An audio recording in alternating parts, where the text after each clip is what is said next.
বাংলাদেশে আর বাংলাদেশের বাইরে পৃথিবীর বিভিন্ন প্রান্তে যে যেখান থেকে চ্যানেলে দেখছেন আপনাদের সকলকে সাদর আমন্ত্রণ তৃতীয় মাত্রা দেখবার জন্য আর কথা বলবার জন্য আমার আজকের অতিথি ভাই বসা আছেন abnews24.com এর প্রধান সম্পাদক সুভাষ সিংহ রায়।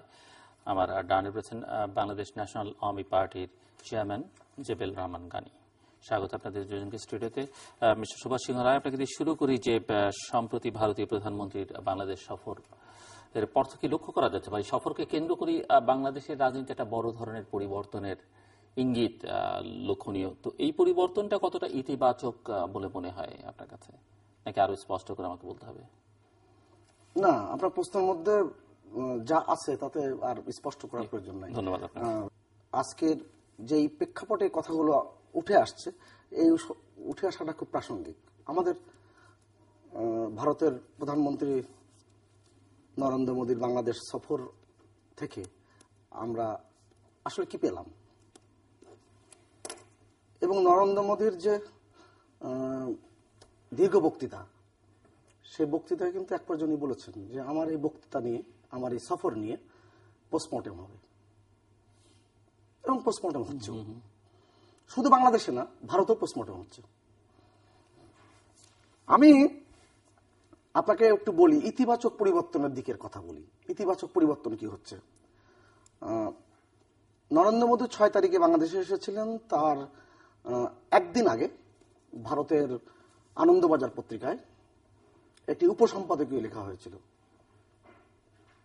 তিস্তা ও মুখ্যমন্ত্রী টগর বষ্ট মীর হেসেল। আমরা লিখেছিলেন সেই ব্যক্তি যিনি দেবেশ রায়, তিস্তা পারের বৃত্তান্ত, যিনি 1990 সালে এই বইটি একাডেমি পদক পেয়েছেন। দেবেশ রায় তার লেখায় লিখছেন, শ্রীকান্তের টগর বষ্টমীকে মনে পড়ছে? তিনি শরৎচন্দ্র শ্রীকান্তের কথা বলছেন। সে তার 20 বছরের নিচু জাতের জীবন সঙ্গী সম্পর্কে বলতে গিয়ে নিজের উচ্চ বর্ণের অহংকারে বলেছে একসঙ্গে থাকতে পারে, কিন্তু 20 বছরেও কোনোদিন সেই সঙ্গীকে হেসেলে ঢুকতে দেব না। বেশ মোটামুটি বড় লেখা। সেখানে এক জায়গায় লিখছে যে কল্যাণ রুদ্র তার সঙ্গে দেখা করে কিছু দরকারি তথ্য চেয়েছিলেন। কে চেয়েছিলেন? কল্যাণ রুদ্র। কার কাছে? মমতা ব্যানার্জির কাছে। আমরা জানি যে কল্যাণ রুদ্রকে তিনি এই তিস্তা যে বিষয়টি, সেই বিষয়টি থেকে তাকে একটা নিয়োগ করেছিলেন পরামর্শক হিসেবে। মমতা বন্দ্যোপাধ্যায় নাকি তাকে বলে দিয়েছিলেন আপনাকে এ নিয়ে আর কিছু করতে হবে না। কল্যাণ রুদ্র কোনো সুপারিশও করেছেন বলে কারো জানা নেই।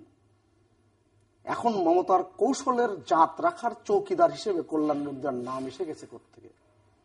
আর এক জায়গায় লিখছেন, এই দুই দেশের প্রধানমন্ত্রী সীমান্তের অদল বদল চুক্তিতে সই করবেন, এর ভিতর তিস্তা উঠে আসে কোত্থেকে প্রশ্ন করেছেন। একমাত্র এমন একটা আওয়াজ দেওয়া ছাড়া যে হেসেলের জাত ঠিক আছে, এক্ষেত্রে তিস্তা হচ্ছে হেসেল। আমি আপনার কাছে বেশি সময় না নিয়ে আমি শেষ করছি তার লেখার একটা অংশ। তিস্তা ব্যারেজের পরিকল্পনা যখন হয়, বামফ্রন্ট সরকারকে বলেছিলাম, কেউ কান দেয়নি। তৃণমূল সরকারকে বলেছি, কেউ কান দেয়নি। মমতা বন্দ্যোপাধ্যায়কে বলছি, মিথ্যা কল্যাণের মিথ্যা অহংকার ছাড়ুন।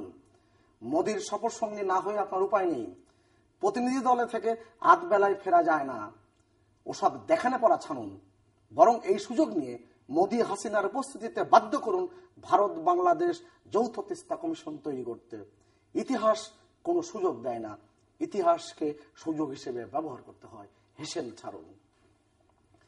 আজকের এই কথা বলার শুরুতে আমি এটা উল্লেখ করলাম এ কারণে, আমি আরো দুটি চ্যানেলে এই প্রসঙ্গটা আমি উল্লেখ করছি এ কারণে, আজকের মানুষের পরিবর্তন ঘটেছে, মানুষের চিন্তা চেতনার পরিবর্তন ঘটেছে। আমি ভারতের নাগরিক সমাজের অনেককে জানি যারা এক সময় তাদের অ্যাটিটিউড কি ছিল, এখনকার অ্যাটিটিউড কি, অনেক পরিবর্তন ঘটেছে। পরিবর্তন ঘটেছে নানা কারণে, নানান বাস্তবতায়, নানান হিসেবে। সেই পরিবর্তনের দিক দিয়ে বাংলাদেশ ভারতের যে সম্পর্ক, সেই সম্পর্কে এমজে আকবর যেটা টাইমস অফ ইন্ডিয়াতে লিখেছিল, বাংলাদেশ পাকিস্তান নয়, যেটা প্রথম আলোতে বাংলায় পরের দিন ছাপা হয়েছে। আমার কাছে খুব দুঃখ লাগে যখন বাংলাদেশের রাজনীতিবিদরা মানুষকে বোকা ভাবে। বাংলাদেশের রাজনীতিবিদদের মধ্যে পরিবর্তন লক্ষণীয় না? মানে আপনি ভারতের নাগরিকদের কথা বলছেন, বাংলাদেশ নাগরিক বোকা ভাবে কারণে আমার খুব প্রিয় নেতা জ্ঞানী ভাই মানে হয়তো এইভাবে স্বীকার করতে পারবেন না, কিন্তু বাংলাদেশের রাজনীতি পরিবর্তন ঘটেছে বঙ্গবন্ধুর মৃত্যুর পর থেকে। একটা মোড় ঘুরেছে। কি মোড় ঘুরেছে? বিশ্বাস অবিশ্বাসের রাজনীতিতে অবিশ্বাসের রাজনীতি আমরা প্রতিষ্ঠিত করেছি। আমি ছোট একটা উদাহরণ দিই। তিস্তা যখন পরিকল্পনা করা হয়, এটা কিন্তু ধরেন অনেক আগের থেকেই পরিকল্পনা ছিল। তিস্তা ব্যারেজ যখন করা হয় তখন বামফ্রন্ট সরকার ক্ষমতায়, পরিকল্পনা আগেই ছিল। আমার তিস্তার ওদের তিস্তা, যেমন ডক্টর আকবর আলী খান তার এক সাক্ষাৎকারে 2 বছর আগে বলেছিল, আমি তিস্তা বিষয়ে বাংলাদেশের পক্ষেও না ভারতের পক্ষেও না, আমি তিস্তার পক্ষে। নদীর যে স্বাভাবিক অববাহিকা, সেই অববাহিকা যদি ঠিক রাখা হয় তাহলে কারো কোনো সমস্যা নাই। আপনি খুব ভালো করে জানেন, ত্রিপুরার মুখ্যমন্ত্রী মানিক সরকারের সাথে আমি 2 দিন ছিলাম। মানিক সরকারকে আমি জিজ্ঞেস করেছিলাম যে বাংলাদেশের পানি ব্যবস্থাপনায় যে আমরা যে সংকটের মধ্যে আছি, তিস্তা নিয়ে যে আমাদের এত টানাপোড়েন চলছে, আপনার বক্তব্য কি? সে বলে উপরের পানি নিচে যাবে, উপরের পানির নিচের পানির লোক পাবে, এটি তো স্বাভাবিক। এবং নরেন্দ্র মোদী এক পর্যায়ে তিনি বক্তৃতায় বলেছেন যে পৃথিবীতে 3 জিনিসের কোনো ভিসা লাগে না, পানি, বায়ু আর পাখি। এর মধ্যে কি মানে একটু ডিপ্লোম্যাটিক অন্য আরেকটা ইঙ্গিত খুঁজে পাওয়া যায় যে পানির ভিসা লাগে না, বায়ুর ভিসা লাগে না, তারপরে বলেছেন আরেকটা কি পাখির লাগে না, মানুষের ভিসা লাগে। আমরা তো মানে ওনার এই সফরে বাংলাদেশের অনেক একটা কথা হচ্ছে যে ভিসা সহজীকরণ, প্রতিবেশী দেশ হিসেবে পৃথিবীর অনেক দেশই এখন অনেক দেশের ভিসা লাগে না, ভারতে বহু দেশের নাগরিকদের ভিসা লাগে না ভারত আসতে হলে। সেখানে কি এরকম একটা ইঙ্গিত তিনি এর মধ্যে দিয়ে দিলেন প্রচ্ছন্নভাবে যে মানুষের আসলে ভিসা লাগে? একটু নেতিবাচক ভাবেই আমি সেই অর্থে আমরা ব্যাখ্যা করতেই পারবো, কিন্তু পরিবর্তনটা কি? পরিবর্তনটা হচ্ছে বর্তমান প্রধানমন্ত্রী, আগের যে কংগ্রেস সরকার, বলা হয় যে কংগ্রেস সরকারের সাথে একটা ক্যালিব্রেশন আছে এবং বংশ পরস্পরায় কিন্তু এটা চলে এসেছে কংগ্রেসের সাথে আওয়ামী লীগের যে সম্পর্ক। বর্তমান প্রধানমন্ত্রীর সার্থকতা সেখানে বিপরীত ধর্মী একটি সরকারের সাথে তিনি অধিকতর সম্পর্ক স্থাপন করতে পেরেছেন, যেটা এমজে আকবর তার লেখায় বলছেন যে শেখ হাসিনা এই বিশ্বাসের রাজনীতি প্রতিষ্ঠিত করতে পেরেছেন। আজকে বাংলাদেশের সবচেয়ে আমার দুঃখ লাগে সেখানে বিএনপি রাজনীতি করতে যে হোঁচট খাচ্ছে, সেই হোঁচটটা কিন্তু আমিও খাচ্ছি। খুব পরিষ্কার হিসাব, হোঁচটটা খাচ্ছে কিভাবে? বিএনপি আজকে এক ধরনের নাকে খত দেওয়ার মতো পরিস্থিতি। উনি বলছেন, বিএনপির মুখপাত্র বলছেন, বিগত দিনেও তারা ভারত বিরোধী রাজনীতি করেনি, এখনো করছে না, আগামীতেও করবে না। তার মানে এক ধরনের তার কাছে নত জানি হয়ে যাওয়া। ভারত অন্যায় করলে তার প্রতিবাদ করবে, ভারত তার কিছু আমাকে বঞ্চিত করলে তার প্রতিবাদ হবে। আসছি আমি আবার আপনার কাছে। যদি এখানে এই প্রসঙ্গে যে বলাটি, এদের কিন্তু এক ধরনের নাকে খত। যদিও এখানে বিএনপির কেউ নেই, তারপরে বিএনপির মিত্র এবং বিরোধী জোটের নেতা জিয়াউর রহমান গানী আছেন।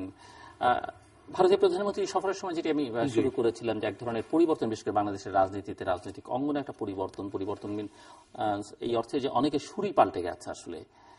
তো সেটি কতটা ইতিবাচক হতেও পারে, নিঃসন্দেহে ইতিবাচক হতে পারে। এবং এই পরিবর্তনটা আবার বাংলাদেশের অভ্যন্তরীণ রাজনীতির যে মেরুকরণ হিসেব নিকেশ, সেখানে কোনো পরিবর্তন আনবে কিনা? মানুষের মধ্যে অনেক রকমের আকাঙ্ক্ষা আছে, অনেক ধরনের পরিবর্তনের আকাঙ্ক্ষা।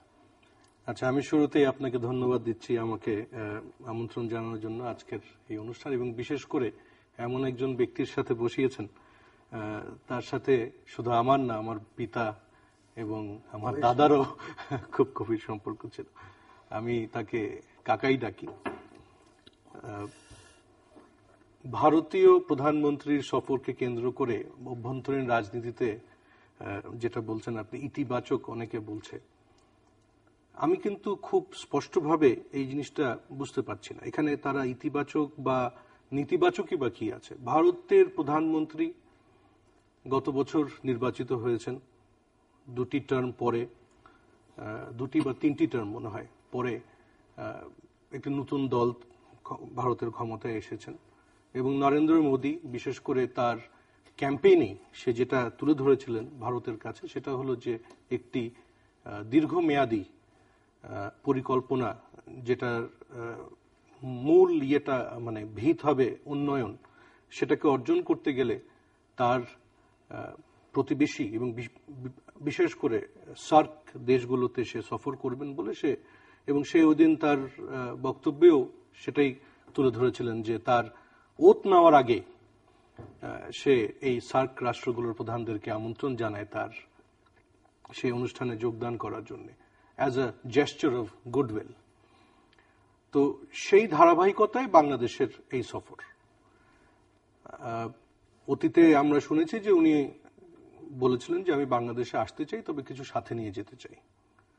তো সাথে নিয়ে যেটা আসলেন সেটা হলো একটি রাটিফিকেশন, যেটা তার নিজস্ব দেশের ভারতের পার্লামেন্টে 41 বছর পর তারা উপলব্ধি করতে পারলেন যে এই বিষয়টির একটি মীমাংসা দরকার। কারণ একটা স্থল সীমান্ত এত বছর ধরে সেই 47 সাল থেকে নিয়ে ডিসপিউটেড রয়ে গেছে। সেখানে ভারত সত্যি কথা বলতে তার মানচিত্রও আঁকতে পারে না এটা এই সমাধানগুলো না করে। যদিও অতীতে আমরা ভারতের সরকারগুলোকে এইভাবে করে আগ্রহী হতে দেখিনি, তবে ল্যান্ড বাউন্ডারি অ্যাক্টটা কিন্তু কংগ্রেস সরকারই তুলে নিয়ে এসেছিলেন যে এটার একটি সমাধান প্রয়োজন। তো সেটারই ধারাবাহিকতায় উনি সেই সুযোগটা গ্রহণ করেছেন, তার সংখ্যাগরিষ্ঠতা আছে, সেই শক্তি দিয়েই সে এটাকে রাটিফাই করেছেন। চুক্তি তো সেই 41 বছর আগেই হয়ে গেছে এবং সেই চুক্তির উপর ভিত্তি করে কিছু লেনদেনও আমাদের তরফ থেকে আগেই হয়ে গেছে।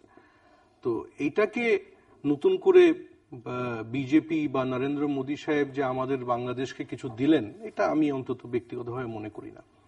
এটা অনেক আগেই হওয়া উচিত ছিল। এখানে আমাদের সরকারদেরও ব্যর্থতা আছে, তাদেরও ব্যর্থতা আছে, যে শুধু তো বাংলাদেশের সীমান্ত এখানে নির্ধারিত হয়নি, ভারতীয় সীমান্ত নির্ধারিত হয়েছে। তো তারা বিশ্বের মধ্যে তারা একটি ইমার্জিং দেশ, তারা আজকে জাতিসংঘের নিরাপত্তা কাউন্সিলে তারা মেম্বার হতে চাচ্ছে। সেই দেশের সীমান্ত নির্ধারিত না, কারণ ওদিকেও সমস্যা আছে, তাদের পশ্চিম সীমান্তেও তো সমস্যা আছে, সেখানে তো বর্ডারই নেই একটা জায়গায়, তারা লাইন অফ কন্ট্রোল বলে। তো কাজেই এটা আসলে আমাদের দেশে আমরা যদি এটাকে ইতিবাচক মনোভাব হিসেবে ধরে নিতে চাই পারি, আমরা লাভবান হয়েছি, আমাদেরও সীমান্তের যে বিষয়গুলো নিষ্পত্তি হয়েছে, অর্জনের কিছু নাই। বাট এর মধ্যে যে আমরা একটা পূর্ণাঙ্গ ভূমি সমুদ্রে সব জায়গায় আমরা আমাদের নির্ধারিত হলো, সেটা ঠিক আছে। যদিও আমরা সংবাদ মাধ্যমে ভারতীয় প্রধানমন্ত্রীর সফরের দুদিন আগেই দেখতে পেরেছি যে আঙ্গুরপোতা এবং দহগ্রামের উপরে তাদের একটি দাবি তারা উত্থাপন হয়তো বা করতে যাচ্ছে। তো বিষয়টা হলো নরেন্দ্র মোদীর সফর, ভারতীয় প্রধানমন্ত্রী বাংলাদেশে এসছে, এটা তার রুটিন সফর, এটা কোনো বিশেষ সরকারের জন্য নয়, এটা কোনো বিশেষ মিশনেও না। তিনি তার নির্বাচনী প্রতিশ্রুতি অনুযায়ী বাংলাদেশের পালাটা এবার পড়েছে। অন্যদিকে তিস্তার বিষয়টা নিয়ে তো আলাপ আলোচনাই খুব বেশি কিছু হয়নি, এবং সেখানে আমরা যেটা দেখতে পেলাম, কারণ আমিও আমন্ত্রিত ছিলাম, ওনার যে অ্যাড্রেসটা উনি রেখেছিলেন বাংলাদেশের ইয়ের প্রতি, সিটিজেনদের, ঢাকা বিশ্ববিদ্যালয়ের আয়োজনে, সেখানে আমি উপস্থিত ছিলাম। জি, আমার সাথে আপনার দেখা হয় এখানে। তো সেখানে কিন্তু তার কাছ থেকে আমি মনে করেছিলাম যে তিস্তার বিষয়টা সে আরেকটু খুলে আলাপ করবে। তবে যা বুঝলাম যে এটা ওই অতীতের মতনই, ইট ইজ লিপ সার্ভিস। কারণ তিস্তার চুক্তি নিয়ে আমরা দেখি বাংলাদেশে যারা আমরা রাজনীতিতে আছি, বিশেষ করে বোথ পার্টিস, মানে পার্টিও বলা যায় না এখন, বোথ শিবির, কারণ দেশটাই এখন মনে হচ্ছে যেন দুটি শিবিরে বিভক্ত হয়ে আছে। দুটি শিবিরই বলছে তিস্তা চুক্তি চাই। চুক্তি তো বড় কথা না, চুক্তিতে শর্ত কি থাকবে? আমার বাড়ি ডিমলা, আপনি তো জানেন, নীলফামারী। তিস্তা বাংলাদেশের সীমান্তে, তার প্রবাহ শুরুই হয় ডিমলা থেকে। তো সেখানে আমরা তো, আমি বিশেষ করে এই বিষয়টাতে তো আগ্রহ নিয়ে একটু জানার আশাই রাখি। তো সেখানে যেটা আছে যে একটি আন্ডারস্ট্যান্ডিং সম্ভবত 80-র দশকে হয়েছিল, যেখানে 79 সালে হয়েছিল, যেটার ভিত্তিতেই আমরা তিস্তা ব্যারেজ প্রকল্পটা হাতে নিয়েছিলাম। সেই অ্যারেঞ্জমেন্টটাতে আছে 39% পানি পাবে বাংলাদেশ। এটা হলো গজলডোবা পয়েন্ট, আমাদের থেকে 90 কিলোমিটার আরো উজানে যে তারা একটি ব্যারাজ নির্মাণ করেছে, সেখানে সেই পয়েন্টের থেকে আমাদেরকে দেওয়া হবে 39%, তারা নিবেন 39%, বাকিটা কোনো বন্টন সেভাবে করে করা হয়নি। কিন্তু বিষয়টা হলো যে এই ভিত্তিতে আমরা একটি প্রকল্পে হাত দিলাম, সেটাকে বাস্তবায়ন করলাম। বিশেষ করে উত্তর অঞ্চলের যে কৃষি ইয়েতে এই পানিটা ব্যবহার আমন ধান প্রকল্পে, আমন ধানের জন্য মূলত। তো পরবর্তীতে আমরা যেটা লক্ষ্য করলাম সেটা হলো যে গজলডোবার আগেও তো তারা বাঁধ নির্মাণ করেছে। তো তিস্তার পানির উৎপত্তি হচ্ছে সিকিমে, সেখান থেকে পশ্চিমবঙ্গ হয়ে, রাইট, এবং সেটা সিকিম থেকে পশ্চিমবঙ্গ হয়ে বাংলাদেশে ঢুকছে। তা আমি বাংলাদেশের পানির শেয়ার ন্যায্য হিস্সা কেন আমি গজলডোবা পয়েন্টে নিব? আমার তো উৎপত্তিতে যাওয়া উচিত। কারণ মানে কাকা এই মাঝখানে বলে রাখি, মানে বিশেষ করে পশ্চিমবঙ্গ সরকার করেছে এটা, কিন্তু এটা ভারতীয় অর্থে, মানে কেন্দ্রীয় অর্থে, কিন্তু সেটা কিন্তু গজলডোবা পয়েন্টে হওয়ার কথা না, হওয়ার কথা আরো অন্য জায়গায়, যেখান থেকে আমরা, আপনি যেটা বলছেন, আমাদের সুবিধা হয়, না করে তারা আরো এদিকে এসে করেছে, এবং সেটা আমাদের সীমান্ত থেকে খুব বেশি দূরেও না। তো আমার বিষয়টা হলো, আমার তো পানি চাই। যে চুক্তিতে আমি পানি থেকে বঞ্চিত হব, সেই চুক্তি দিয়ে তো আমার কোনো লাভ নেই। কারণ আমরা এখন পর্যন্ত ভারতের কাছ থেকে যে আশাটা রাখি, যে আকাঙ্ক্ষাটা আমরা রাখি, সেটা হলো যে ভারত, এবং মোদি সাহেব নিজেই ওদিন বক্তব্যে এটা খুব সুন্দর করে বলেছেন যে ভারত একটি গণতান্ত্রিক দেশ, তার প্রত্যেকটা কার্যক্রম, প্রত্যেকটা পদক্ষেপ তাদেরকে গণতান্ত্রিকভাবে নিতে হয়। সে কারণে সে তার নিজস্ব অভ্যন্তরীণ যে রাজ্য সভাদের সাথে, তাদের বিভিন্ন প্রদেশের সরকারের সাথে তারা আলাপ আলোচনা করে করছে, আপনাদেরকে নিয়ে চলতে হবে, রাজ্যকে নিয়েও চলতে হবে, রাইট। তো সেটা হলো তার অভ্যন্তরীণ বিষয়। এবং সুভাষ কাকা যে শুরুতে যে কলকাতার আনন্দবাজারের যে রেফারেন্সটা দিলেন, এটা তাদের অভ্যন্তরীণ বিষয়। এই বিষয়ে আমার আগ্রহ খুব কম। বলতে চাইছি ওদের ওখানেও প্রতিবাদ হচ্ছে। হ্যাঁ, ঠিক আছে, তবে আমার আগ্রহটা কম এই জন্যে যে আসলে তো আমাদেরকে অর্জনটা আনতে হবে ভারতীয় সরকারের কাছ থেকে। এবং খুব দুঃখজনক যে শুধু বিজেপি সরকার না, কংগ্রেস সরকারও আমাদেরকে এই মমতা ব্যানার্জির অজুহাতটা দিয়ে এই তিস্তা চুক্তির বিষয়ে তারা কোনো আমাদের সাথে সমঝোতায় আসছে না। এবং এটা মানে আমি অন্তত মনে করি যে এটা আদায় করার ব্যর্থতা শুধু সরকারের একার তাও না, আমাদেরও আছে। হ্যাঁ, আমরাও যারা বিরোধী শিবিরে আছি, আমরাও মনে করি যে ভারতের কাছ থেকে আসলে আমরা আদায়টা করতে পারছি। আমি মিস্টার রায়ের কাছে যাওয়ার আগে আরেকটি প্রশ্ন, যেটি সুভাষ সিংহ রায়ও উল্লেখ করেছেন, বা এটি নিয়ে অনেকেরই কৌতূহল আছে, আমার নিজেরও কৌতূহল আছে। বিএনপি বা আপনাদের বিরোধী দলীয় জোট, বিশেষ করে বিএনপির কথাই বলি কারণ তারাই বেশি কথাবার্তা বলেছে, পুরো ইউটার্ন একটা নিয়েছেন ভারত ইস্যুতে। না, আমি এটা আপনার সাথে একমত হচ্ছি না, যদিও এটা সেভাবেই দেখানো হচ্ছে। বিএনপি কি বলেছে যে তিস্তা চুক্তি হয়নি, আমরা এই বিষয়ে আমাদের কোনো আপত্তি নেই বা আমরা মনে করি কোনো সমস্যা নেই। বরং ধন্যবাদ দিতে হয় বেগম খালেদা জিয়াকে, কারণ মোদী সরকার বাংলাদেশে এসে ওনাদের যে র্যাটিফিকেশন, সেটার যে বাস্তবায়ন হবে কি হবে না, বা এটা কতদিন বাস্তবায়িত থাকবে, সেই বিষয়টা তারা আশ্বস্ত হতে পেরেছেন বেগম খালেদা জিয়ার সাথে সাক্ষাৎ করে। কারণ আমরা যেভাবেই দেখি না কেন, বর্তমান যে সরকার আছে তার স্ট্যাটাসটা কি? স্ট্যাটাসটা হলো এটা এমন একটি সরকার যেখানে 153 জন নির্বাচিত না। এটা এমন একটি সরকার যার বিরোধী দলের সদস্য তার মন্ত্রী পরিষদে আছে। এরকম একটা সরকারের সাথে ভারত একটা র্যাটিফাই করে চুক্তি সই করে যাবে, তাদের মধ্যেও তো একটা ভয় কাজ করে যে ভবিষ্যতে কি হবে। চুক্তি সই করা তো বড় বিষয় না, আমাদের ল্যান্ড বাউন্ডারি অ্যাক্টের বিষয়টা নিয়ে তো আমরা সেই 41 সালে চুক্তি সই করেছি, বাস্তবায়ন হয়েছে? হয়নি। তো সরকারকে, মানে ভারত সরকার অবশ্যই চাইবে যে একটি ম্যান্ডেট যার সাথে আছে বা বাংলাদেশের জনগণকে সম্পৃক্ত করেই তারা এটার বাস্তবায়নের প্রতি আশ্বস্ত হবেন। তো এর জন্য আমি ধন্যবাদ দিই বেগম খালেদা জিয়াকে, যে মোদী সরকার তার সাথে নরেন্দ্র মোদী সাহেব দেখা করার পরে অন্তত এইভাবে আশ্বস্ত হতে পেরেছে ভারত যে আচ্ছা ঠিক আছে, এখানে আমরা যেই চুক্তিগুলো সই করে যাচ্ছি, ভবিষ্যতে যদি আওয়ামী লীগের বদলে অন্য কোনো সরকারও আসে, এমনকি যদি বিএনপিও ক্ষমতায় আসে, তাহলে অন্তত আমাদের আলাপ আলোচনার মাধ্যমে এই চুক্তিগুলিকে বাস্তবায়ন করা। তো সেক্ষেত্রে তো যেখানে অনেকেই বলছেন যে ভারত অনেক কিছু পেল, তো বেগম জিয়া তো একার্থে ভারতকে দিলেনি, তিনি কি পেলেন? ভারতকে বেগম জিয়া দেননি, ভারতকে দিয়েছেন আওয়ামী লীগ। আপনি তো আপনি যদি এখন বিষয়টাকে এলোমেলো করে ফেলেন। আমি ওই দিন উপস্থিত ছিলাম নরেন্দ্র মোদীর ইয়েতে, কাকাও ছিলেন। আমি যে শিশু সুলভ উল্লাস লক্ষ্য করলাম, তাতে করে মনে হচ্ছিল যে মোদী সাহেবের সফরটা বাংলাদেশের তিস্তা চুক্তি বা এই ট্রানজিট কোনো বিষয় না, যে এইটা এই সরকারকে বৈধতা দেওয়া হচ্ছে, এরকম একটি উল্লাস আমি লক্ষ্য করলাম। এবং খুব হাস্যকর এই জন্যে যে do not underestimate India.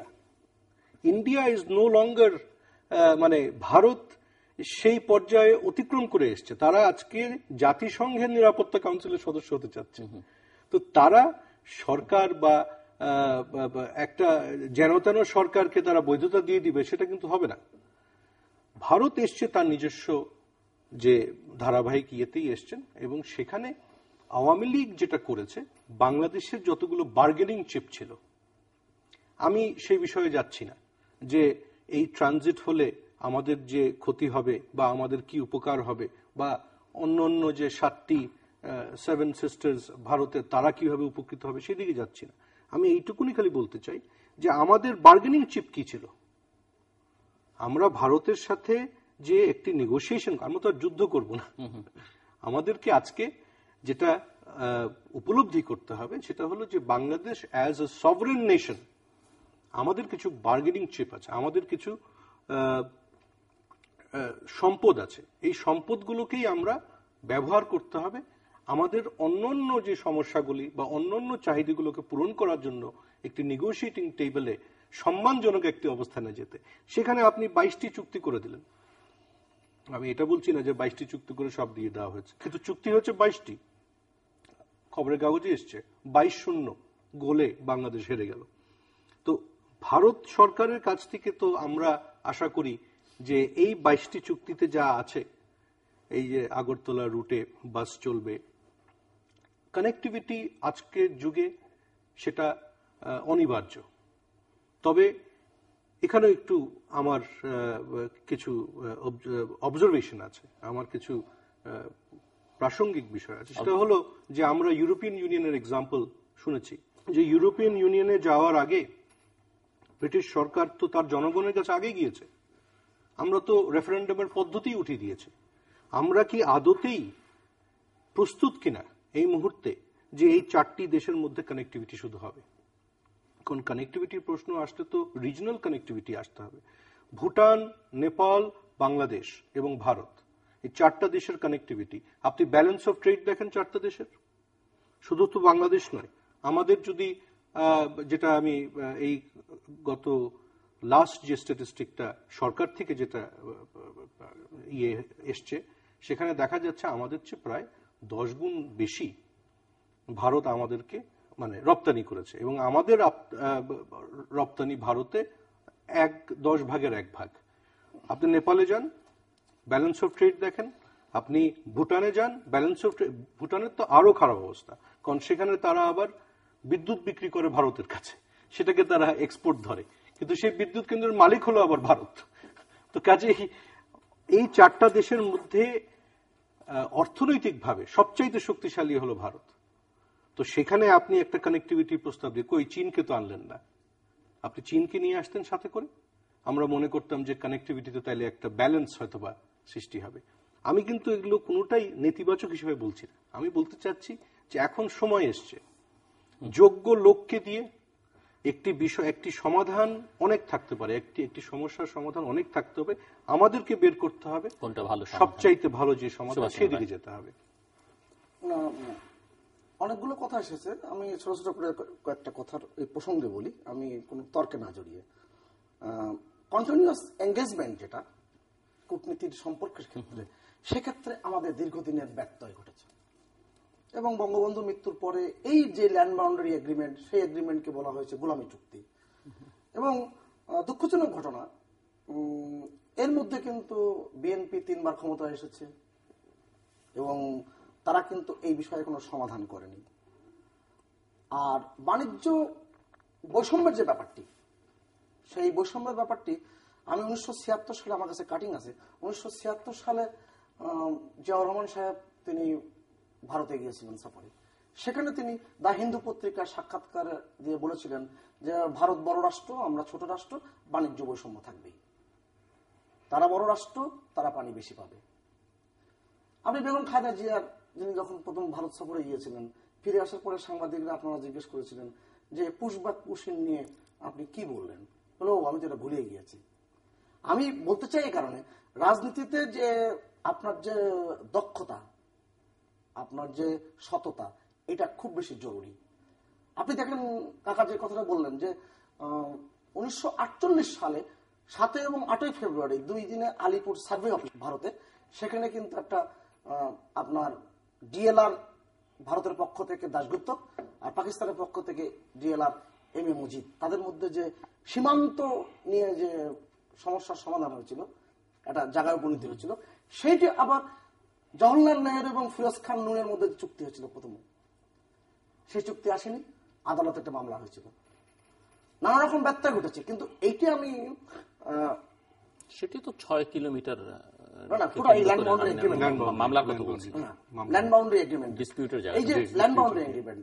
এখন কাকা যেটা বললেন যে বেগম খালেদা জিয়াকে ধন্যবাদ জানানোর বিষয় আছে, ধন্যবাদ জানাতে আমার কোনো কমতি নাই, ঘাটতি নাই, আমার কোনো ঘাটতি নাই। কিন্তু আপনাকে ওই বিশ্বাসের জায়গায় আসতে হবে যে আমরা সবাই মিলে বাংলাদেশ গড়তে চাই। আপনি দেখেন IRA, আইরিশ রিপাবলিকান আর্মি, যেটাকে ব্রিটেনের সবচেয়ে মহাশত্রু বলা হয়, সন্ত্রাসী আইরিশ, তাদের সঙ্গে যখন টনি ব্লেয়ার যখন চুক্তি করেছিল, তখন ওই সময়কার সমস্ত বিরোধী দল এটাকে স্বাগত জানিয়েছে।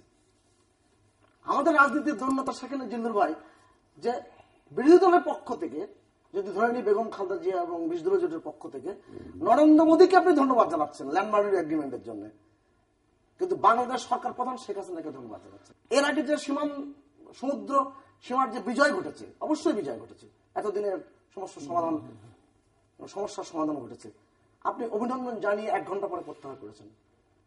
এই যে রাজনীতির কৌলিন্য, এটা আমাদেরকে কিন্তু কোন জায়গায় নিয়ে যাচ্ছে আমি বলতে পারি না। আমি যদি একটু খালি জাস্ট মাঝখানে একটু আপনি কি ল্যান্ড বাউন্ডারি বা অ্যাক্টের যে রাটিফিকেশন হলো ভারতে, সেটাকে বাংলাদেশের বিজয় হিসেবে দেখতে চাচ্ছেন আপনি? না, আমার এমনি একদম বিজয় তো বটেই, আমি বলি আপনাকে। বিজয় বলে ফেললেন আপনি এটাকে? হ্যাঁ, অবশ্যই বিজয়, অবশ্যই বিজয়ী কারণে যে আপনি এই 69 বছরের, আপনি একটু আগে কিন্তু বলেছেন আপনার কথার মধ্যে, 69 বছরের কিন্তু সমস্ত সমস্যার সমাধান কিন্তু এই ল্যান্ড বাউন্ডারি এগ্রিমেন্ট হয়েছে। আমাদের এই যে সীমানার যে জটিলতা, এটা আমাদের অনেক ক্ষতিগ্রস্ত করেছে। আমরা যদি ঠিক আছে, কিন্তু আমি শব্দের ব্যবহারটা, কারণ হলো সমুদ্রতে বিজয় করলাম, এখন স্থল বিজয় করলাম, তো মানে না, আমার কথার মধ্যে কোনো ধোঁয়াশা নাই। না, সেটাই আমি প্রশ্ন করার কারণটাই হলো এটা, আপনি এটাকে বিজয় হিসেবে? আমি অবশ্যই বিজয় হিসেবে দেখছি। এই যে তার সৃজনশীল কূটনীতি, বাংলাদেশের সৃজনশীল কূটনীতি, এটা কিন্তু আমাদের এগিয়েছে। আমাদের এখন আমি বলেন না যে আইআরএর সাথে চুক্তি হওয়ার পরেও সেখানে ব্রিটেনে কিন্তু সবাই ধন্যবাদ জানিয়েছিল, আমরা এখন ধন্যবাদ জানাতে পারিনি, অথচ আমরা নরেন্দ্র মোদীকে ধন্যবাদ জানিয়েছি। স্টেটসম্যান পত্রিকায় ভারতের একটা শিরোনাম হয়েছে, সেই শিরোনামে সম্পাদক মানস ঘোষ লিখছেন যে ভারতের প্রধানমন্ত্রী বেগম খালেদা জিয়াকে 3টে প্রশ্ন করেছেন।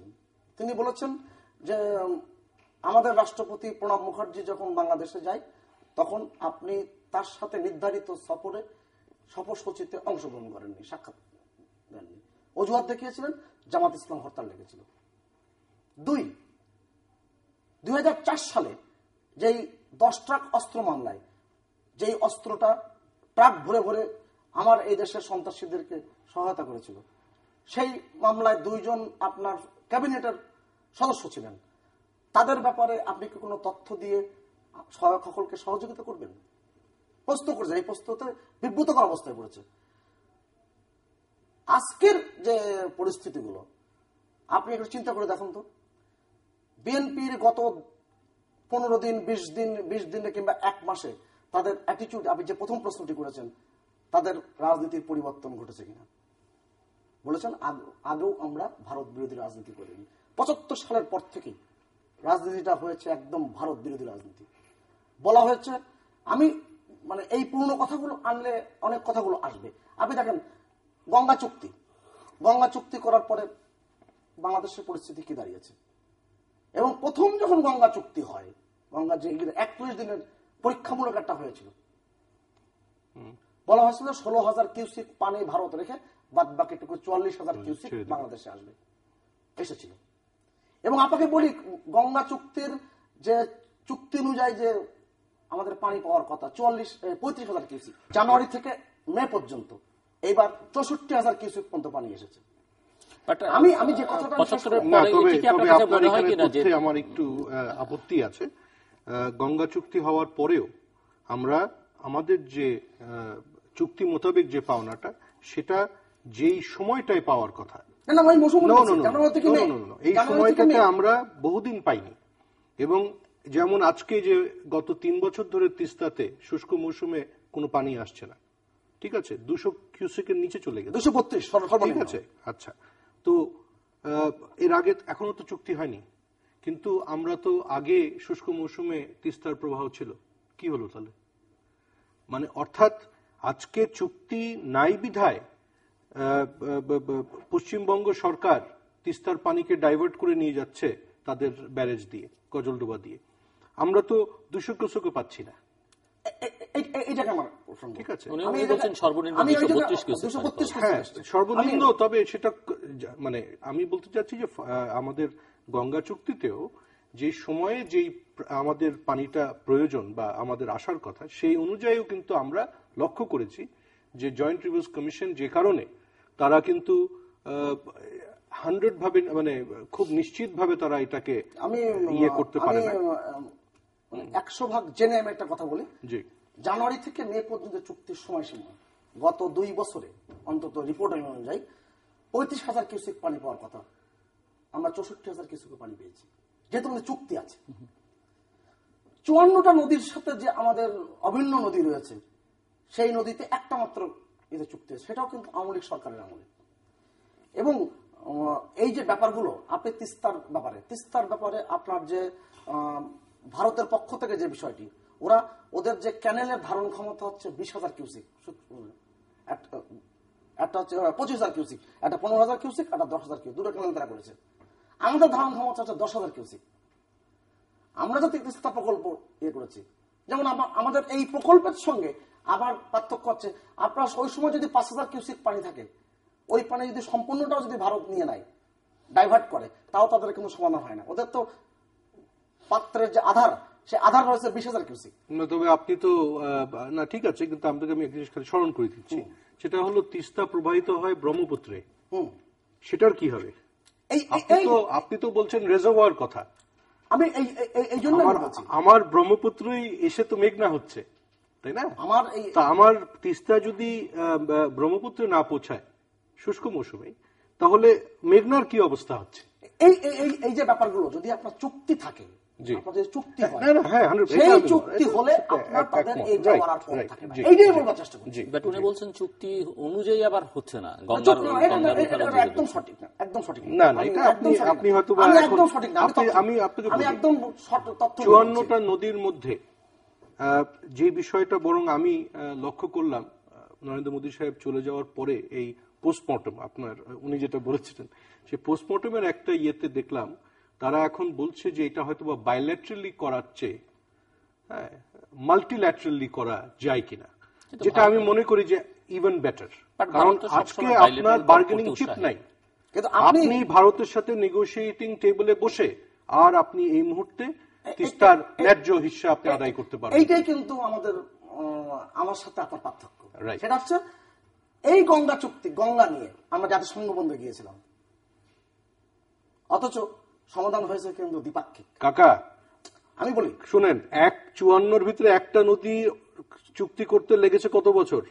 তো 54টা নদী হতে হতে তো আরো 500 বছর লাগবে বাংলাদেশের। এর মাঝখানে তো আওয়ামী লীগ 21 বছর ক্ষমতায় ছিল না, তখন তো অনেক চুক্তি। তার মানে ভারত শুধু আওয়ামী লীগ ক্ষমতায় থাকলেই চুক্তি করবে, নাহলে করবে না? আমি এর আগে তো আমি তো এই কন্টিনিউয়াস এগ্রিমেন্ট করেননি। আপনি যে এই যে ট্রানজিটের কথা বলেছেন, বিএনপি এটা জনপ্রিয় স্লোগান, জান দেবো তো ট্রানজিট দেবো না। আপনি বলেন তো 1965 সাল পর্যন্ত এই দেশে এই ওনার বাবার আমলে, কাকা খালি স্লোগানের কথা বলেন না, আপনি এই যে আবার এগুলো নিয়ে আসতেছেন। না আমি বলছি তো এই তত্ত্বাবধায়ক সরকারের জন্য জান দিল আওয়ামী লীগ, আজকে তত্ত্বাবধায়কই হয়ে গেল, যেটার কোনো দরকার নেই। এটা কথা হচ্ছে ডাইভার্ট করে নিয়ে যাচ্ছে। আমি এটা বলি না, আপনি নিয়ে আসলেন আমি 65 সাল ট্রানজিটের বিরুদ্ধে, আমি এটা বলছি। আমি বলি 65 সাল পর্যন্ত এখানে কিন্তু রেল যোগাযোগ ছিল দুই দেশের মধ্যে, তখনকার ভারত। হ্যাঁ, কিন্তু এই ইস্টার্ন রেলওয়ে কিন্তু সবচেয়ে লাভজনক ছিল। ওই সময় 3 কোটি টাকা রেভিনিউ দিত এই অঞ্চল থেকে ওই রেলওয়ে। তার মানে কি এখন তারা 300-500 কোটি টাকা হবে, তারা রেভিনিউ দিত। এই জন্য বলা হচ্ছে আপনাদের ট্রানশিপমেন্ট, এটাকে আমরা পলিটিক্স না, বাট আমরা এই কথাগুলো বলছি। আপনি দেখেন ভারত বিরোধিতার কথা আপনি যে আগরতলায় যে আমার যে এখানে বসে এমন তর্ক হয়েছে, অনেক বাদানুবাদ হয়েছে। আগরতলায় যে আমাদের বিদ্যুতের যন্ত্রপাতি গিয়েছে, এই যন্ত্রপাতি যে আমার লাভ হয়েছে না ক্ষতি হয়েছে, খুব স্পষ্ট করে বক্তব্য। আমি ওখান থেকে 100 মেগাওয়াট বিদ্যুৎ পাচ্ছি, আমি আগামীতে আরো বিদ্যুৎ পাবো। আমার আজকের বাংলাদেশ, যেটা নরেন্দ্র মোদী বক্তৃতা বলেছে, যে আমি যদি স্যাটেলাইট দিয়ে ছবি তুলি ওপর থেকে, দেখবো যে আমাদের এই অঞ্চলটি অন্ধকার, আমরা এই অঞ্চলটি আলোকিত করতে চাই। এবং আভ্যন্তরীণ নরেন্দ্র মোদী আর অন্য রাষ্ট্রের সাথে, পাশাপাশি রাষ্ট্রের সাথে নরেন্দ্র মোদীর একটা পার্থক্য আছে। সে বলছে আমরা পিছিয়ে পিছিয়ে হাঁটবো না, আমরা আপনাদের সাথে সাথে থাকবো। এবং তার যে সীমাবদ্ধতার কথা, সে কিন্তু অকপট স্বীকার করেছে। আপনি দেখেন, আমার হাতে একটা বই আছে, আমি দেখি দ্য মোদি ইফেক্ট, এই লিখছেন বইটির ল্যান্স প্রাইস। এই লোকটি হচ্ছে টনি ব্লেয়ারের সময় ডাইরেক্টর কমিউনিকেশন ছিল ইলেকশন পারপাসে, এটা টনি ব্লেয়ার। সেই লোকটি 1 বছর আগে লিখেছেন যে মোদির তার নিজস্ব একটা ক্যারিশমা দিয়ে এই অঞ্চলে মানুষের মধ্যে একটা সম্পর্ক সৃষ্টি করবে। না, যেটি যেগুলো উল্লেখ করছেন, যে সেটি তো একটা হচ্ছে তার ক্যারিশমার ব্যাপার আছে, তার একটা গ্লোবাল লিডার হওয়ার আকাঙ্ক্ষা আছে, তার জাতিসংঘ নিরাপত্তা কাউন্সিলের সদস্য হওয়ার ক্ষেত্রে এই অঞ্চলের আস্থা অর্জনের প্রশ্ন আছে। নানান কারণে তাকে এটি করতে হচ্ছে, সেটা হয়তো সফল, সেগুলোতে কোনো দোষণীয় কিছু নয়। কিন্তু এই যে ভারত বিরোধিতার কথা বলছেন, বা সমালোচনার কথা বলছেন, বা সংশয় সন্দেহের কথা বলছেন, সেখানে কিছু উপকরণ তো সবসময় ছিল, এবং হ্যাঁ, উভয় পক্ষ থেকে ছিল। যেমন আপনি হয়তো বলবেন যে ওই ইনসার্জেন্টদের এখানে আশ্রয় প্রশ্রয় দেয়া, সহায়তা দেয়া, সেগুলো একটা ছিল। সেই চ্যাপ্টার তো অ্যাকচুয়ালি আওয়ামী লীগ সরকার ক্লোজ করে দিয়েছে। আওয়ামী লীগের, হ্যাঁ, আমরা কৃতিত্ব বলছি, সবাই বলছেন কৃতিত্ব, কিন্তু সেখানে হয়তো জেবেল আবার প্রশ্ন তুলবে যে বিনিময়ে কি পাওয়া গেল। কারণ সফট কিছু ইস্যু আছে, যেমন ভিসার কথা আমি উল্লেখ করলাম, যে ভিসাটা সহজীকরণ হতেই পারে, কেন হচ্ছে না। ইস্যু আছে যে আমাদের টেলিভিশন চ্যানেলগুলো, আমরা সব টেলিভিশন চ্যানেল দেখি ভারতে আমাদের টেলিভিশন চ্যানেলগুলো দেখা যায় না, কেন জানা। আমরা ভারতীয় পররাষ্ট্র সচিবের বক্তব্য শুনেছিলাম নরেন্দ্র মোদীর ভিজিটের আগে, যে সেগুলো এই ঘোষণাটা আসবে যে হয়তো দেখা যাবে, কিন্তু শেষ পর্যন্ত সেটির কোনো সুরা হলো না। এখন এখানে নানা ধরনের টেকনিক্যাল দিক দেখানো হয়, কিন্তু ভারতে কিন্তু পৃথিবীর বহু দেশের, যেখানকার যেই দেশের কোনো হয়তো 100 জন লোকও নেই, সেই সব দেশের চ্যানেলও কিন্তু ভারতে দেখা যায়, বাংলাদেশের। আমি তো আপনাকে স্বীকার করছি, ওনার সামনে আমি স্বীকার করছি। বর্ডারের ইস্যুটা, বর্ডার কিলিং, মূলত এই যে গরু আদান প্রদান নিয়ে সমস্যাটা, তো সেটিরও তো একটা আনুষ্ঠানিক সুরাহা করা সম্ভব। এখান থেকে শুরু করি, সেগুলো হচ্ছে না কেন? আমি এখান থেকে শুরু করি। 2001 থেকে 2006 378 জন বর্ডারে কিলিং হয়েছে। আর আওয়ামী লীগের এই 6 বছরে কতজন কিলিং হয়েছে? আমি চাই 0। একটিও মানুষ বর্ডারে, যত ক্রিমিনাল হোক, সন্ত্রাসী হোক, যত গরু কারবারি হোক, কেউ মারা যাবে না, মারা যেতে পারবে না। বিনা বিচারে কারোর হত্যা করার কোনো সুযোগ নাই। আপনি তাকে আইনাতে সমর্থ করতে হবে। সমস্ত কিছুর উত্তরণের পরে আমার যে এগিয়ে যাওয়াটা, এই এগিয়ে যাওয়াটা আমি বলছি, আমার রাস্তা যদি সে ব্যবহার করে, সে মাসুল দিবে, তার রাস্তা ব্যবহার করলে আমি মাসুল দেবো। আজকে যে বাণিজ্য বৈষম্যের কথা বলা হচ্ছে, আমি যদি কাকারে প্রশ্ন করি, কাকা আমার যদি ইউরোপে যে আমার যে গার্মেন্ট যাচ্ছে, হ্যাঁ, ইউরোপ যদি বলে তোমার সাথে আমার বাণিজ্য বৈষম্য আছে, তুমি আমার কাছ থেকে আমদানি করো। না, কিন্তু ইউরোপের সাথে আমার অন্য কোনো বিবাদ নাই। আমি যে বাণিজ্য বৈষম্য, আজকে ভারতকে আমি আসলে কথাটা একটু অন্যভাবে বলছি। এই যে ভারত বিরোধী রাজনীতির কথা বলা হয়, আসলে কি হয়?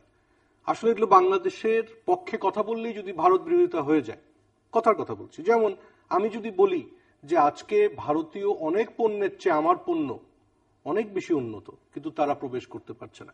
এই যে একটু আগে চ্যানেলের আলাপ কথা হলো, আজকে বাংলাদেশে যতগুলি চ্যানেল, আচ্ছা নিউজ নয় বাদ দিলাম, বিনোদনের যে চ্যানেলগুলো আছে, পশ্চিম বাংলায় তো আমাদেরও পরিচিত লোক আছে, আমরাও তো তাদের অনেকের সাথে কথা বলি, তারা কিন্তু ভীষণ পছন্দ করে এবং তারা বলে যে অনেক উন্নত আমাদের চেয়ে। কথাটা হলো কোথায়? আমরা চাই কি? আমরা চাচ্ছি যে ভারত বাংলাদেশ আমরা দুটি ভিন্ন রাষ্ট্র, এখানে একত্রিত হওয়ার কোনো সুযোগ নেই।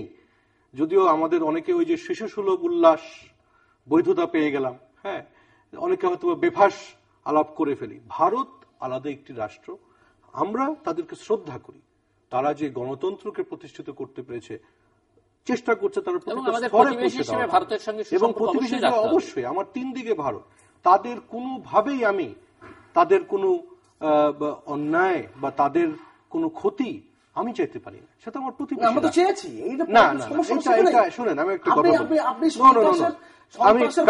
কথা আপনি শুনেন, আপনি একেবারেই সবকিছু নিয়ে এখন 2001 থেকে 2006 10 ট্রাক অস্ত্র এখানে নিয়ে আসলে হবে না। আপনাকে জিনিসটা আরো ক্লিয়ারলি বুঝতে হবে। আমাদের পার্বত্য চট্টগ্রামে যে সমস্যা হয়েছিল, সেখানে অস্ত্র কোত্থেকে এসেছে আমিও তো প্রশ্ন করতে পারি। এটা ভারতের ব্যর্থতা যে তারা তাদের 7টি প্রদেশকে, সেই প্রদেশের জনগণকে তাদেরকে তারা ভারতীয় হিসেবে মর্যাদা দিয়ে সাথে নিতে পারেনি। এটা তাদের ব্যর্থতা। আজকে তারা পরিবর্তন করেছে তাদের কৌশলে। সেজন্য সেই জায়গায় সেই সব ইনসার্জেন্টদের এখানে আশ্রয় প্রশ্রয় দেয়া। এখানে শুনেন, এখানে হয় কি আমি বলি আপনাকে, বাংলাদেশে যে 3-4 দিন আগে 3000 কোটি টাকার কোকেন ধরা পড়েছে। এই যে কন্টেইনার খুলে হচ্ছে কি পাণ্ডিত্য দিয়ে সবকিছু ঘোরানোর চেষ্টা করছে। না না না না না আমি বলি নরেন্দ্র মোদী তার তৃতীয় শর্তের কথা কিন্তু আমি তখন বলি নাই। আমি তৃতীয় শর্ত বলছে যে কিছু আপনি এখন ভারতীয় স্টেটসম্যানকে যদি নরেন্দ্র মোদীর স্পোকসপারসন বানান, উল্লেখ করছে আপনি বলছে যে খাগড়াগড়ে যে ঘটনাটি ঘটেছে, যেখানে সন্ত্রাসী ধরা পড়েছে, সেখানে সাথে আপনার জোট সঙ্গীরা এখানে ইনভলভ, আপনি কি আমাকে তথ্য দিয়ে সহায়তা করবেন? আমি কথাগুলো শুনবো কেন? না না, আমি একটু এটা ক্লিয়ার করি। আমি একটু এই বিষয়টাতে আমার মনে হয় ক্লিয়ার হওয়া দরকার। 10 ট্রাক অস্ত্র ধরা পড়েছে বিএনপি আমলে, আমি একটু জাস্ট মানে 2001 থেকে 2006। তারপরে কিন্তু তারা সেটাকে এই যে মামলা মোকদ্দমা যাই হয়েছিল, পরবর্তীতে কিছু লোককে অন্তর্ভুক্ত করা হয়েছে এখানে নতুন করে সম্পূরক চার্জশিট দিয়ে। বাকি এটা সংযোগ করি, সেটা ওখানে 2 জন পুলিশ সার্জেন্ট পাশ দিয়ে যাচ্ছিল, আমি কারণ আলাউদ্দিন এবং হেলাল উদ্দিন, তাদের ডিউটি ছিল না, তারা কেন ধরিয়ে দিয়েছে? তাদের চাকরি গেছে। না না না, দাঁড়ান, আমি এইভাবে প্রশ্রয় দিয়েছি। আপনি যদি 2 জনকে চাকরি খাওয়া যায়, তাহলে কি এটাকে গোপন রাখা যেত না? এটাকে অন্যত্র নিয়ে যাওয়া যেত না? অনেক কিছু করা যেত। কিন্তু এখানে বিষয়টা অন্য। এটা দুর্ভাগ্যজনক যে বাংলাদেশের মাটিতে এই ধরনের একটি অস্ত্রর পাওয়া গেছে। যেমন আমাদের তো পাওয়া যাচ্ছে, এই যে আমাদের সিলেট বর্ডার ওদিকে, আসামের ওদিকেও তো আমাদের বাহিনীরা উদ্ধার করলো না অনেক অস্ত্র, বিপুল অস্ত্র তারা মাটি থেকে খুঁড়ে উদ্ধার করেছে। বিষয়টা হলো এরকম, ভারত তাদের অভ্যন্তরীণ কিছু সমস্যা অতীতে ছিল, যেটা তারাও চেষ্টা করছে এটাকে সমাধানে আনার জন্য। হয়তোবা আমাদের তো বর্ডারে যদি গরুচোর এই দিক থেকে ওদিক যেতে পারে, তো দুষ্কৃতিকারী আসতে পারে না? যদি একটা গরু আসতে পারে, দুষ্কৃতিকারী রাষ্ট্রীয় পৃষ্ঠপোষকতা না, এটা হলো ধারণা। আমি বলি আপনাকে, এখানে তো শুধু একটি দল বা একটি গোষ্ঠীকে ক্ষমতায় ছিল বিধায় সবকিছুর জন্য দোষ দিলে হবে না। যেমন বর্তমানে সব ঘটনা কি একটা সরকারের মন্ত্রী হিসেবে বক্তব্য দেন, আমি উদ্ধৃতিতে বলছি, আপনি তো বলেন যে বাংলাদেশে কোনো ভারতীয় দূতাবাস থাকার দরকার নেই, আপনি সম্পর্ক রাখতে পারবেন? এটা শুনেন, এইগুলো হলো রাখতে পারবেন না না, দাঁড়ান, এইগুলো তো ভারত, যারা ভারতের বিরোধিতা করে তাদের বাংলার মাটিতে ঠাঁই নেই, বলেন নেই? 2 দিন বলেছে, বলেন উদ্ধৃতি বলেন। এই তো আমাদের ওই যে রেলমন্ত্রী, সাবেক রেলমন্ত্রী, দুর্নীতির দায়ে যাকে বরখাস্ত করা হয়েছিল, নামটাই ভুলে গেছি, যাই হোক, উনি তো বলেছেন যে ভারতের বিরোধিতা করলে আমি বলতে চাই বাংলাদেশের পক্ষে আগে থাকতে হবে আপনাকে। আমরা খবরের কাগজে দেখেছি, আমি তো আর তার সাথে আলাপ হয়নি আমার, আমি পত্রপত্রিকায় দেখলাম, অনলাইন ইয়েতে দেখলাম যে সে একটি স্টেটমেন্ট দিয়েছে যে ভারত বিরোধিতা করলে বাংলার মাটিতে ঠাঁই নেই। এগুলো শুনেন, এগুলো পলিটিক্যাল সস্তা স্লোগান অনেকেই দেয়।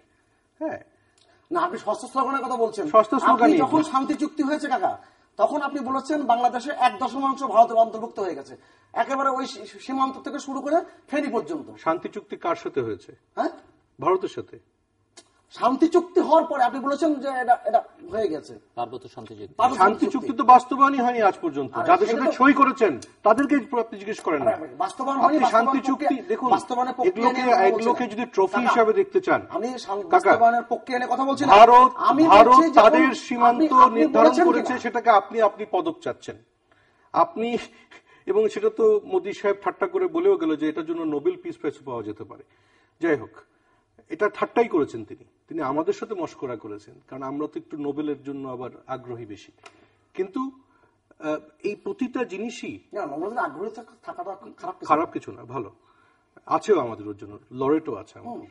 তো জিনিসটা হলো যে ভারতের সাথে আমাদের সম্পর্কগুলোকে দেখুন ঐতিহাসিকভাবে, এই যে আপনি একটু আগে জিয়া রহমান সাহেবের একটি কথা বললেন, আমার জানা নেই আসলে বিষয়টা উনি এই কথা বলেছেন কিনা আদৌ, বা বেগম খালেদা জিয়ার কথা বলেছেন, সবই হলো সংবাদ মাধ্যমে পাবলিশড নিউজ।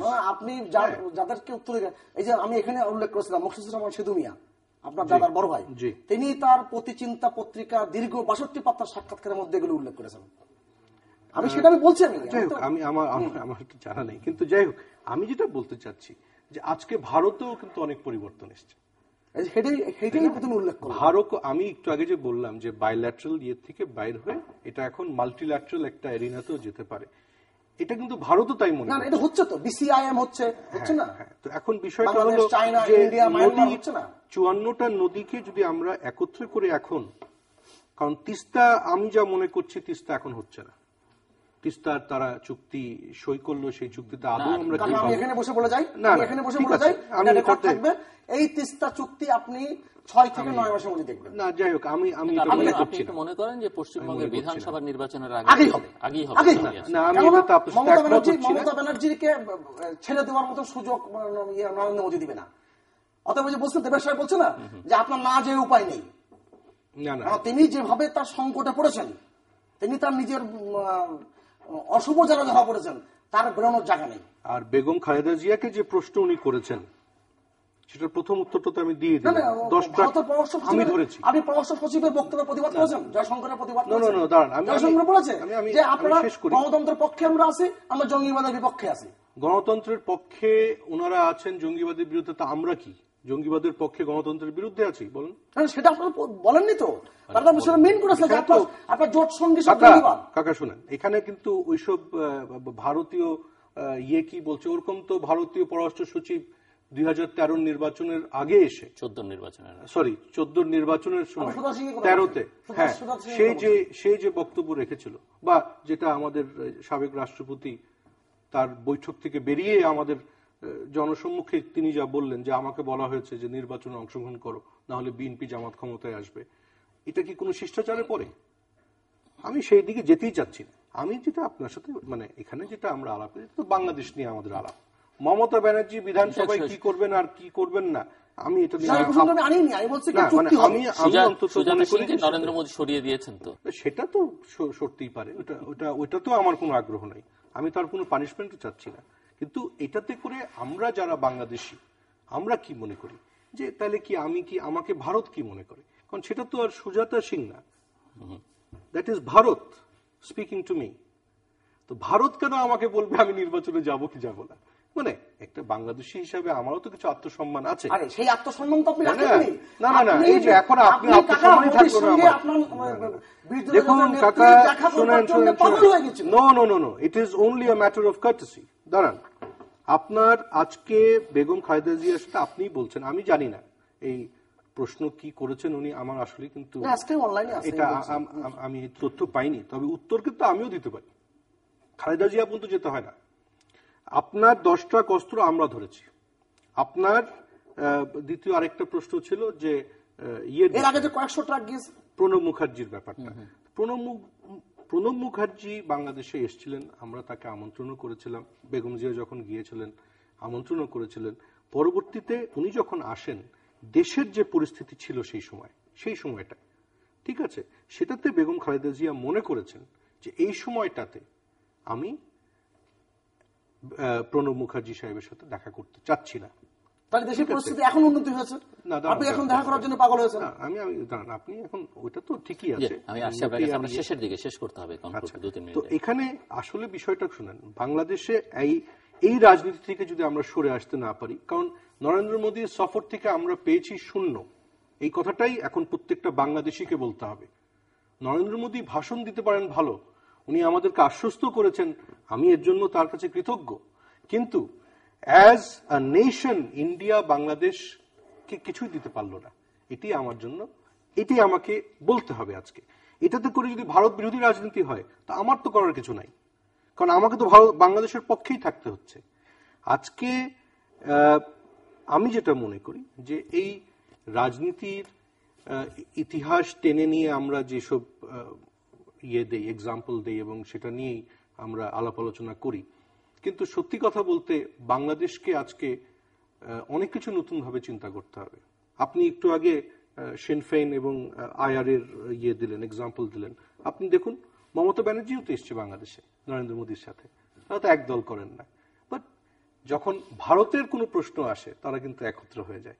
আমাদেরকেও এখন একত্রই হতে হবে। একত্র তো হননি, না একত্র তো হয়েছি আমরা, একত্রে নাই কেন? আজকে যদি আচ্ছা, ভারতের বিধানসভা বিল পাশ করে কি আমি শেখ হাসিনাকে জানাবো? আপনার সংসদে আইন পাশ করলে কি ভারত বিধানসভার ব্যাপার না? আপনার যে এই যে অর্জনটা, আপনি অর্জনটাকে এন্ডোর্স করবেন তো? অর্জনটা কোথায় পাচ্ছেন আপনি? আমি তো এটাই বুঝতে পারছি না। এটাকে আপনি অর্জন 69 বছরের এই যে আপনি স্থল সীমান্ত চুক্তির যে সেজন্য তো অভিনন্দন ভারতকে দিয়েছি আমরা। আপনি কি এটা তো বাংলাদেশের সৃজনশীল কূটনীতি। আমাদের সরকার তো এটা আটকে রাখেনি, আমাদের সরকার তো বলেনি যে আমরা এটা উদ্যোগ নিয়েছে। আমাদের সরকারের উদ্যোগে ভারত বিল পাশ করলো। হ্যাঁ, অবশ্যই উদ্যোগ করবে, উদ্যোগ নেবে না? আমাকে উদ্যোগ নিতে হবে। তো গতবার পাশ হলো না কেন? হয়নি তাদের নিজস্ব সমস্যার কারণে, যে কারণে ডক্টর মনমোহন সিং তার ঢাকা ইউনিভার্সিটির ওই এক বক্তৃতা, তখন তো বলেন না যে উনি নতজানু হয়ে বলে গেছেন যে আমার দুঃখ প্রকাশ করছি। আমি সরি, আপনি ভারতের পার্লামেন্ট কোন বিল পাশ করলো সেজন্য আমাকে এখন আমার সরকারকে ধন্যবাদ জানাতে হবে? এই বিল পাশ করার ব্যাপার না, এই যে সমস্যার সমাধানটা হলো। সমস্যার সমাধান তো ভারত বিল পাশ করেছে বলে হচ্ছে। ভারত যদি র্যাটিফাই না করতে তো সমাধান উনি বোঝাতে চাইছেন যে বাংলাদেশ ভারতকে চাপ প্রয়োগ করেছে অথবা অনুরোধ করেছে, তার এটা বলতে পারে যে নরেন্দ্র মোদীকে সফরে যে অতিথি পরায়ণ রাষ্ট্র হিসেবে আমরা যা দেখাতে পেরেছি, এবং ভারতও আমাদেরকে যে ইনক্লুসিভ একটা এটার জন্য আমরা সরকারকে অভিনন্দন জানাতে পারি, আমরা ভারতীয় সরকারকে অভিনন্দন জানাই। আমি তো যেমন আপনি তো আমাদেরকে ব্র্যাকেটই করতে চাচ্ছেন ভারত বিরোধী, তো দাওয়াত তো পেয়েছি। ভারত সরকার যদি মনে করেছে না এই ব্যক্তিকেও ডাকো, তার মানে কি? তার মানে তারা চাচ্ছে যে আমরা এখন সমষ্টিগতভাবে একটা ইনক্লুসিভ ডায়ালগে যেতে হবে with Bangladesh, with the people of Bangladesh. মানে এটাও কিন্তু বর্তমান সরকার, আমরা সরকারকে অভিনন্দন জানাই। তারা এটাও বাংলাদেশ সরকারের অ্যাচিভমেন্ট। আমি আপনাকে একটু বলি, আপনি এই বাংলাদেশের যে পররাষ্ট্র নীতি, এই পররাষ্ট্র নীতিটা দাঁড়িয়ে আছে বঙ্গবন্ধুর পররাষ্ট্র নীতির উপরে। আপনি আসল কথাটা বলছেন।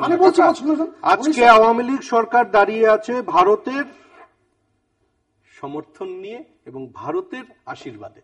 এই কথাটা আপনি বলছেন ঘুরিয়ে, যে ভারতকে আপনি সমর্থন দিচ্ছেন। আপনার সাথে এই ব্যাপারে আমি তর্কে জড়াচ্ছি না, কারণে আমি ঘুরিয়ে অন্য জায়গায় যাচ্ছি। আমি আপনাকে একটা কথা বলি, 1972 সালে 8ই জানুয়ারি যখন বঙ্গবন্ধু যখন হিথ্রো বিমানবন্দরে আসলেন, তখন তার জন্য দুটো বিমান অপেক্ষা করছিল, একটা হচ্ছে ভারতীয় বিমান আর একটা হচ্ছে ব্রিটিশ বিমান। বঙ্গবন্ধু ভারতীয় বিমানে ওঠেননি, উনি ব্রিটিশ বিমানে উঠেছেন। উনি বোঝাতে চেয়েছেন যে আমি আপনাদের কাছে কৃতজ্ঞ, কিন্তু আপনার উপর নির্ভরশীল না।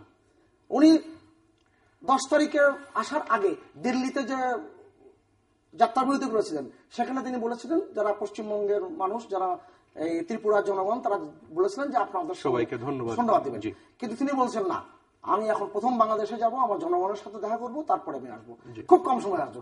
6 ফেব্রুয়ারি গিয়েছিলেন, ওই 6 ফেব্রুয়ারি যে বক্তৃতা তিনি দিয়েছিলেন ইন্দিরা গান্ধীর সামনে, এটা ইতিহাসে স্মরণ করা উচিত। তিনি বলেছিলেন, আমি এই অঞ্চলে ভারত, পাকিস্তান, নেপাল, ভুটান সকলকে নিয়ে একটা শান্তির এলাকা তৈরি করতে চাই। এবং শুধু উনি বলছেন তা না, 74 সালে দাউদকান্দির বক্তৃতা তিনি জনসভায় কথাই বলেছেন। এই যে ভিত্তি, আপনার সাথে আমি দ্বিমত পোষণ করার কিছু নেই, আমি এই যে ভিত্তি, সেই ভিত্তিটা বঙ্গবন্ধু বলেছিলেন কি মিসেস ইন্দিরা গান্ধীকে, আমি 44,000 কিউসিক পানি চাই। আপনার ওই যে চুল পাকা আমলা আর কানে লোমালা আমলা, এরা অনেক কিছু প্যাচ মারবে, আপনি এই প্যাচে আমি পড়তে চাই না, আমার পানি দিতে হবে। এই যে প্রেক্ষাপটগুলো আপনি দেখেন তো, বেগম খালেদা জিয়া প্রধানমন্ত্রী থাকা অবস্থায় গঙ্গা পয়েন্ট এই যে চুক্তিতে আপনার কি ঘটেছে, 9,000 কিউসিক পর্যন্ত পানি এসেছে, 9,000 কিউসিক। আমি তো এখন দায়িত্ব নিয়ে বললাম, কাকা আমি জানুয়ারি থেকে মে মাসের মধ্যে এই মৌসুমে 64,000 কিউসিক পর্যন্ত পানি এসেছে। আপনি আমার তিস্তাতে এই শুষ্ক মৌসুমে অন্তত 2,000 কিউসিকের বন্দোবস্ত তো হবে। এই চুক্তি দরকার, এই জন্য আপনার কন্টিনিউয়াস এনগেজমেন্ট। কারণ এখানে বিএনপি ব্যাশিং করে আর আওয়ামী লীগের লাভ হচ্ছে। আমরা বাংলাদেশকে বিএনপির কাছে ইজারা দেইনি, এই কথাটা আপনি স্বীকার করেন কিনা আমি জানি না। আমরা আওয়ামী লীগের কাছে ইজারা দেইনি, ঠিক আছে?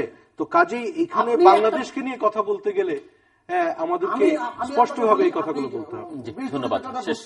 আমি একটা কথা বলি, সর্বশেষ বলি, আপনি আপনার জোট থেকে আপনারা কাগজপত্র হিসাব করে একটা ডকুমেন্ট উপস্থাপন করেন।